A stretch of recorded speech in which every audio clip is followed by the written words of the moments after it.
사람을 위한 더 피플 라이프, 여러분 덕분입니다.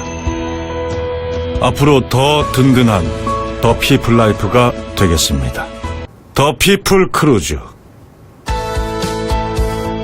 이곳은 움직이는 최고급 호텔입니다. 먹고 즐기고 푹 쉬다 보면 다른 세상에 도착하게 되죠. 인생에 한 번쯤 누구나 꿈꿔왔던 그곳으로 더 피플 크루즈가 함께합니다. 사람을 위한 더 피플 라이프. 이 전환사채 12발행은요, 필연적이었습니다. 이게 나와야 돼요. 제가 이전 방송 때, 이제 전환사채가 발행이 되면, 지금 사용 목적은 뻔히 차원 발행이기 때문에 채무 상환이라고 나올 것이다 라고 말씀을 드렸고요. 그리고 300억 발행됐죠? 발행은 300억입니다. 기간 중요하고 이자율 중요하다라고 제가 말씀드렸는데, 기간 좋습니다. 5년. 이자율 0%. 훌륭하죠? 사실 오늘 300억이 발행이 되면 안 되고요. 한 400억, 500억이 발행이 되어야 했습니다. 이게 조금 급해 보였다라는 게 조금 느껴지는 게, 원래는 한 200억 정도 발행을 하려고 했겠죠.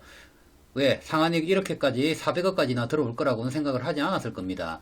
그런데 400억이 들어오다 보니까 추가 발행을 하려고 하는데, 이게 조건이 나쁘면 추가 발행이 힘들어지고 발행이 안 된다라고 하면 실제로 디폴트에 빠질 수가 있습니다. 11월 달 초에 상환을 해야 되기 때문에 그 돈을 마련을 하기 위해서 여류적 입장에서 계약을 했었어야 될 거예요.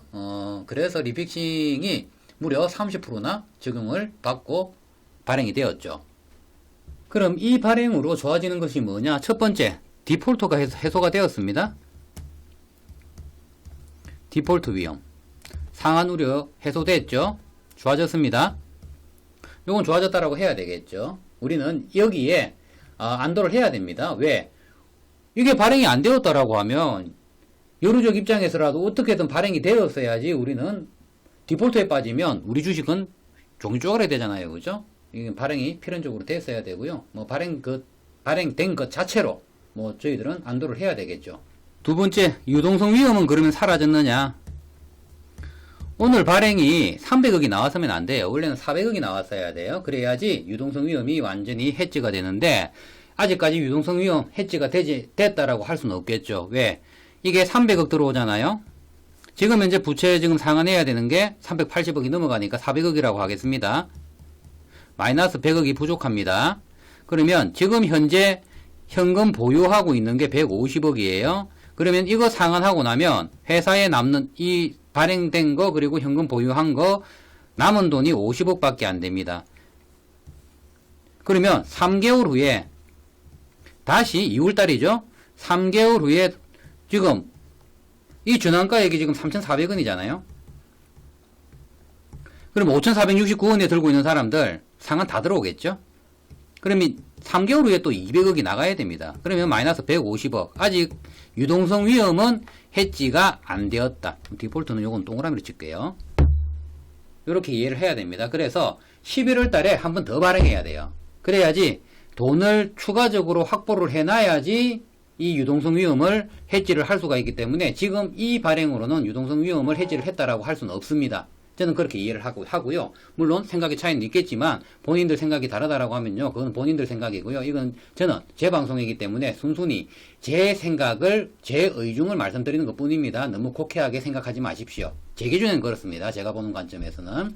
그래서 11월 달에 빨리 추가 발행이 되어야 됩니다. 오늘 저는 400억이나 600억이 다 발행이 되어야지 좋다라고 생각을 했고요. 그리고 그게 유동성 위험을 완전 해지를 시키고 기간이 5년, 7년, 뭐 10년 이렇게 해서 이자율이 0%면 가장 베스트였겠죠. 그런데 그게 이루어지지 않았다. 그래서 추가 발행이 이루어져야 된다. 그럼 추가 발행이 이루어진다라고 하면 한 100억, 150억도 뭐 한 200억 한다라고 가정을 할게요. 그렇다라고 하더라도 그게 해지가 된다라고 하더라도 회사는요, 꼭 솔젠트 매각은 해가지고 이 부분에 대해서는 완전히 해지를 해 나가야 됩니다. 우리는요, 솔젠트 매각을 계속 주장을 해 나가야 돼요. 세 번째, 이 발행으로 인해 가지고 좋아지는 건 또 뭐냐 그러면요, 이자 보상 비율이 굉장히 좋아집니다. 여기에 또 뭐가 순부채가 굉장히 좋아져요. 이거는 뭐 기말 보고서가 나오면 확 달라져 있을 거예요. 왜? 600억에 대한 1%에 대한 이자가 해마다 나가야 되는 부분이었습니다. 이건 굉장히 큰 부분이에요. 그럼 순부채는 뭐냐? 이자 발생을 하는 부채에서 이자 비발생, 이 부채를 빼는 거예요. 그러면 순부채가 나옵니다. 이 순부채가 지금 780억인가 그럴 거예요. 원래는. 근데 이게 마이너스 뭐 다 갚아버리면 180억이 되겠죠? 플러스 180억이 되겠죠? 600억 들어가고. 근데 여기에서 이 부분이 빼기기 때문에 마이너스로 굉장히 좋아질 겁니다. 그러면 이 지표가 굉장히 호전이 될 겁니다. 이 부분은 좋게 봐야죠. 다섯 번째, 정권사에서 대대적으로 발행을 받아줬다라는 겁니다. 이 바이오 기업에서 이것도 저는 좋게 보는 관점입니다. 지금 우리 지금 EDGC 같은 경우에는 기관 매수가 전혀 없잖아요. 그죠? 기관이 전혀 관심을 가지지 않는 종목입니다. 그런데 정권사 펀드들이 발행을 받아줬다라는 것에 대해서는 저는 좋게 생각합니다. 마지막으로 리픽싱하고 콜옵션에 대해서만 말씀을 드리고 마치도록 하겠습니다. 리픽싱 30%입니다. 32 같은 경우에는 제 기억으로는 20%였습니다. 근데 72에서 30%가 나왔어요. 2386원까지 전환권을 행사할 수 있는 구간이 나오게 된 거죠. 여기에 콜옵션 행사가 붙었습니다. 이 정권신고에서 콜옵션이 나왔는데 32에서는 없었습니다. 70에서는 생겨났습니다. 이게 90억 내에서, 그러니까 총액에서 30% 내안에서 행사를 할 수 있도록 만들었어요. 이게 누가 행사를 할 수가 있느냐? 회사에서 원래는 행사를 해야 되는데 3자가 지금 들어왔습니다. 제3자가 행사를 할 수 있도록 중간에 만들어 놨습니다. 근데 이거는 뭐 어떻게 보면요, 관행이다라고 할 수가 있겠는데 이거 안 넣어도 되는 거죠. 정권신고는요, 콜옵션 자체를 안 넣을 수도 있습니다. 근데 이번에는 콜옵션이 넣었다라는 얘기죠. 30에서는 정권신고서에 없었기 때문에, 그래서 해당 사항이 없었죠, 콜옵션이. 이거는 지금 제3자가 받을 수 있도록 만들었습니다. 그럼 이때까지 제3자가 받을 수 있다라는 거는요, 여기에 보시면요, 제3자가 누가 될 수 있느냐? 최대 주주 및 그 특수관계자라고 되어 있습니다. 그러면 최대 주주가 누구냐? 에 문제가 되겠죠. 그러면 최대 주주는 지금 뭐 보시다시피 아시겠지만 신 대표님하고 발기 설립자죠. 발기인들이죠. 이 발기인들이 전부 다 뭐 특수관계인하고 포함해가지고 지금 현재 지분율 30%죠. 그러면 이 콜옵션을 넣게 된 이유는 기존에 이제 공모 시비가 만약에 상승을 해가지고 전환권이 행사가 되면 그 600억이라는 게 다 올라오게 되면 이게 경영권 방어가 굉장히 어려웠겠죠. 그러므로 인해 가지고 이 경영권 방어가 왜냐 그러면요, 이게 다 전환권 행사가 하게 되면 지금 우호 지분이 30%인데 이게 한 22%로 줄어들 수가 있어요. 그러면 그 600억에 따라 가지고 향방에 따라 가지고 경영권을 상실할 수 있는 위기에도 처해가 있었던 거죠. 그래서 정관을 변경을 했을 것입니다. 그러므로 인해 가지고 이걸로 정관 변경으로 인해 가지고 황금 낙하산 정관 규정을 만들어 가서 보호를 했던 거죠. 뭐 이 황금 낙하산 정관 규정이 비로소 이제 우리가 이해를 할 수가 있는 부분이죠. 그렇지만 이 부분은 저는 아니라고 생각을 합니다. 이 콜옵션도 최대 주주와 특수관계자, 여기에서 대표이사는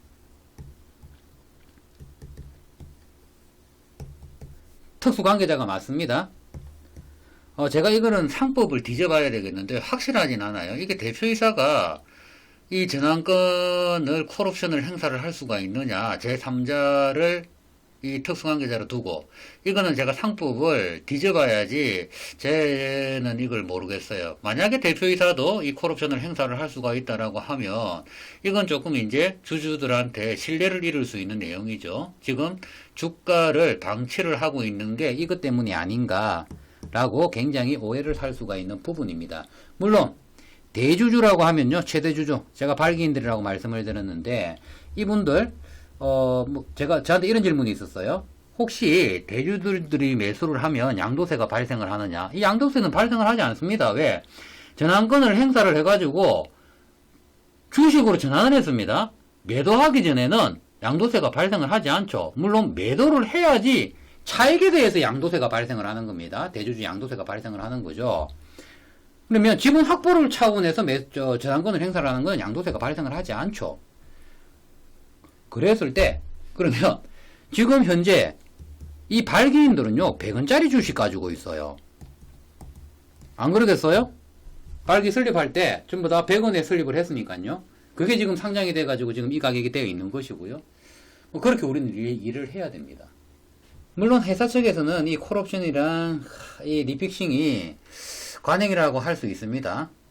앞으로 향후 지금 주가에 대해서 방관하지 않겠다라고 주주들한테 신뢰를 줄 수 있는 주주 간담회가 필요할 것 같습니다. 그래서 제가 주주 간담회를 정식으로 요청하고요. 금일 정권신고서의 팩트는 300억이라는 돈이 발행을 하는 돈이 결국 무이자에 5년짜리라는 거. 이거 지금 이거 들어온 것들은 무이자로 발행을 했다라는 것은요, 필연적으로 이 주가로 수익을 내겠다라는 의지로 이걸 들어온 거죠. 이자를 받겠다는 의지가 없으니까. 그래서 이건 좋은 거라고 할 수밖에 없는 부분입니다. 그럼 리픽싱 30%는 이건 무이자를 받기 위해서 내어줘야 될 수밖에 없는 부분이에요. 그래서 리픽싱 30%는 줄 수밖에 없었다. 이거는 충분히 이해를 해야 됩니다. 이 부분을요, 너무 곡해하실 필요는 없다. 결국은 무이자이기 때문에 주가를 끌고 올 수 있는 원동력이 될 것이다. 왜? 이자 받아가지고 수익을 낼 수가 없기 때문에. 물론, 공매도 쳐가지고 양자, 수익률 조금 포기하고, 그렇게 필연적 수익률을 도전을 할 수는 있어요. 그렇지만, 지금 현재 주가는요, 이 기간도 매력적이다라고 판단을 했었을 겁니다. 그래서 무이자에 5년 해줬을 겁니다. 이거 우리는 좋게 생각하자라고 말씀을 드리고 싶고요. 물론 회사에서 절대 주가는 방관하지면 안 된다. 그러면 신뢰 다 잃는다. 그리고 우리는요, 이게 왜 지금 이거를 받쳐줄 수 있냐 그러면요, 이게 제가 왜 지금 호전적으로 얘기를 하냐 그러면 결국은 솔젠트 매각이에요. 지금 아까 말씀드렸듯이 지금 300억, 다음 달에 한 100억 더 추가를 한다, 이렇게 하더라도 유동성 위험은 해지가 안 된다라고 말씀드렸잖아요. 그러면 솔젠트 매각이 필연입니다. 솔젠트 매각만 되면 이 주가는요, 밑으로 가고 싶어도 못 가요. 그럼 결국 위로 올라갈 거예요. 우리는 이걸 압박을 해야 된다. 우리 주주님들은요, 똘똘 뭉쳐가지고 1,2,20 포에버 하려고 그러면 우리는 이 솔젠트 매각 어프로치 계속 해야 됩니다.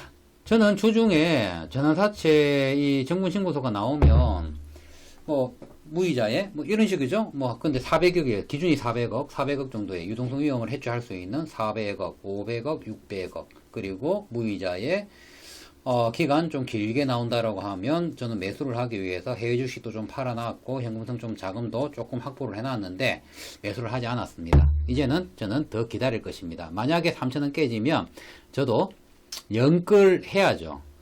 이때까지 신용도 안 썼는데 6년 만에 옛날에 신용이 한번 6년 전에 틀린 적이 있어가지고 그 뒤로 안 쓰는데 이제는 연끌 한번 하랍니다. 물론 제가 하는 얘기들이 본인들 판단하고 다를 수 있어요. 그래서 판단은 본인들이 하셔야 되고요. 잘 판단하시고요. 각자의 판단이 있더라도 우리는 주주들은 지금은 이제 뭉쳐야 된다라고 말씀을 드리고 싶습니다. 이디지 10 포에버.